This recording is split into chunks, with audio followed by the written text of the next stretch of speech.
శీర్షిక అమ్మను దత్తు తీసుకున్న. రచనా పఠనం సుజాతారావు. అరేబియా సముద్రం ఒడ్డున ప్రశాంతంగా ఉన్న దూరంగా నురగలు కక్కుతున్న అలలు ఎగసిపడుతూ ఉన్నాయి. ఈ సముద్రం మూడు వైపులా చుట్టేస్తూ మధ్యలో ఒక పెద్ద శివాలయం. అదే మురుడేశ్వర్ ఆలయం. భట్కల్ జిల్లా, ఉత్తర కర్ణాటకలో ఉన్న ఆలయం.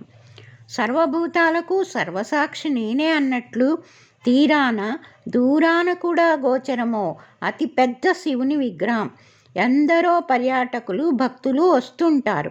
ఆదెమ్మ అలాంటి భక్తురాలే. దురదృష్టవశాన మతి స్థిమితం కోల్పోయింది. చూడటానికి పిచ్చిదానిలా ఉన్న శివభక్తిలో మాత్రం అలా అనిపించదు.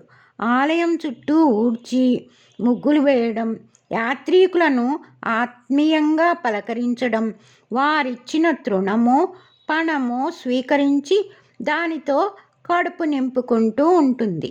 భక్తి పారవస్యంలో ఆలయం చుట్టూ అంగ ప్రదక్షిణలు, శరీరంపై రక్తధారలు కట్టేదాకా చేస్తూ ఉంటుంది.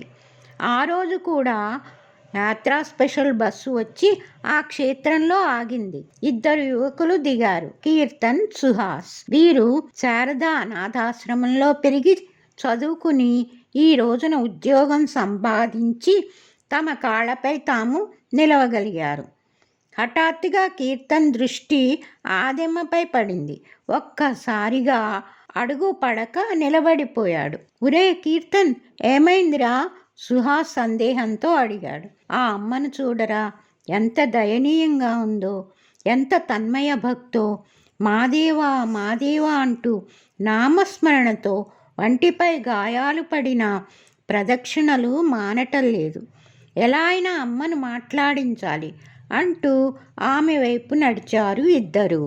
ఇంతలో ఒక అయ్యవారు అటు వెళ్తుంటే, స్వామి, ఆమె ఎవరు అని అడిగారు. అయ్యో, ఆమెది దయనీయ కథ. ఎవరూ లేని అనాథ. మతి స్థిమితం లేదు. రోజు దైవసేవ చేసుకుంటూ పొట్ట నింపుకుంటుంది. ఏదో ఓ చెట్టు నీడన నిద్రపోతుంది.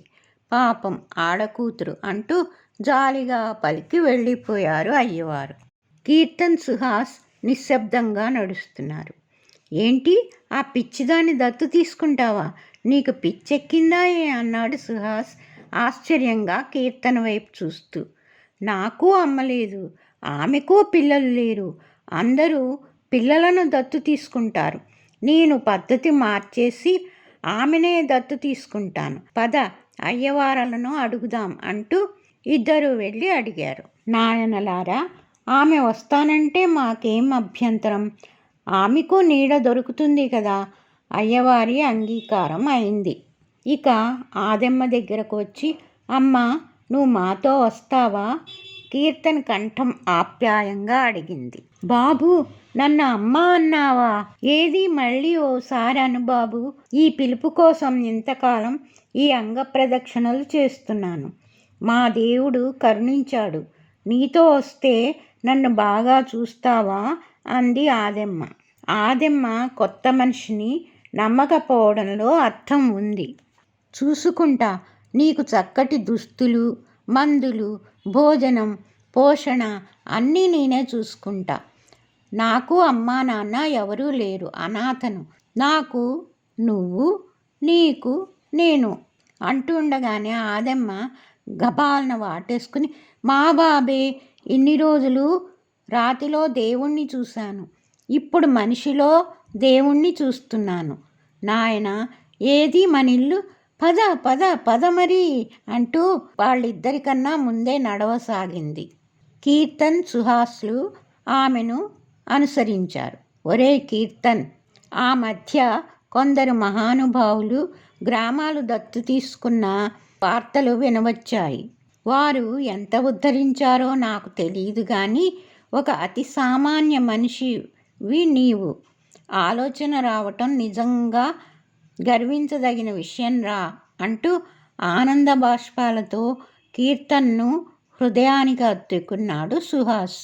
ఒరే సుహాస్, నాకే కాదు, ఇక నుంచి ఆమె మనిద్దరికీ అమ్మే అంటూ ముగ్గురు కలిసి చేయి చేయి కలుపుకుంటూ వెళ్ళవలసిన బస్సు వైపు నడిచారు.